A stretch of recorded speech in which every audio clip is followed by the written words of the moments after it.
Assalamualaikum warahmatullahi wabarakatuh.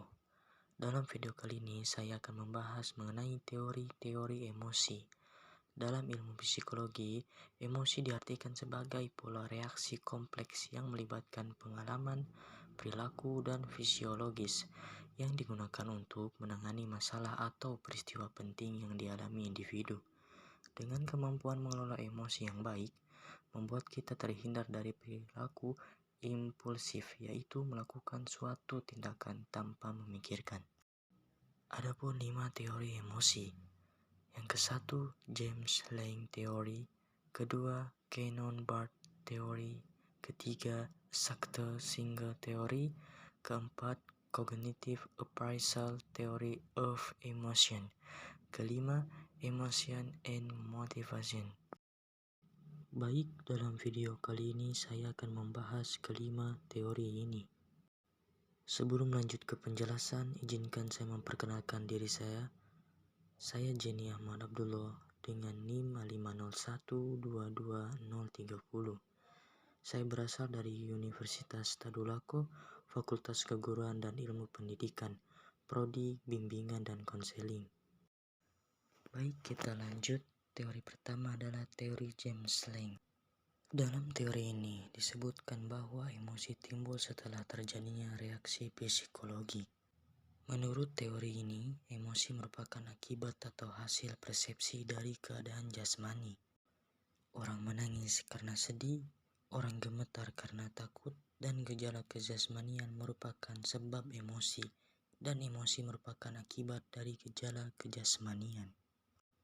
Selanjutnya ada teori Cannon-Bard. Teori ini mengemukakan bahwa emosi tidak bergantung pada gejala kejasmanian atau reaksi jasmani bukan merupakan dasar dari emosi, tetapi emosi bergantung pada aktivitas otak atau aktivitas sentral. Yang ketiga ada teori Sachter-Singer. Jadi, teori ini menyatakan bahwa ketika seseorang menghadapi kejadian yang menimbulkan emosi, pertama-tama ia akan mengalami gangguan fisiologis netral dan tidak jelas. Secara teoritis, apa yang terjadi kemudian akan bergantung pada apakah ia mengetahui mengapa ia merasa jengkel dan bagaimana perasaannya jika ia tidak yakin mengenai emosi apa yang dirasakannya. Dan mungkin akan mencari jawabannya pada situasi yang mungkin membantunya memahami apa yang sedang dirasakannya. Bagaimanapun, hanya orang yang jengkel itu kemudian akan membentuk keyakinan tentang apa yang dirasakannya.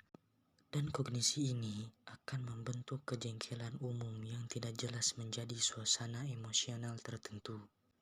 Kemudian, Cognitive Appraisal Theory of Emotion. Dasar teori penilaian adalah bahwa emosi disebabkan dan dibedakan oleh penilaian. Sebuah proses di mana nilai ditentukan untuk sejumlah faktor penilaian, seperti relevansi tujuan, kesesuaian atau kesesuaian tujuan, ketidaksesuaian atau harapan, kontrol, dan agensi. Dan yang terakhir ada emotion and motivation. Motivasi ialah sesuatu yang merangsang seseorang untuk bertindak dan berperilaku untuk mencapai suatu tujuan yang diinginkan.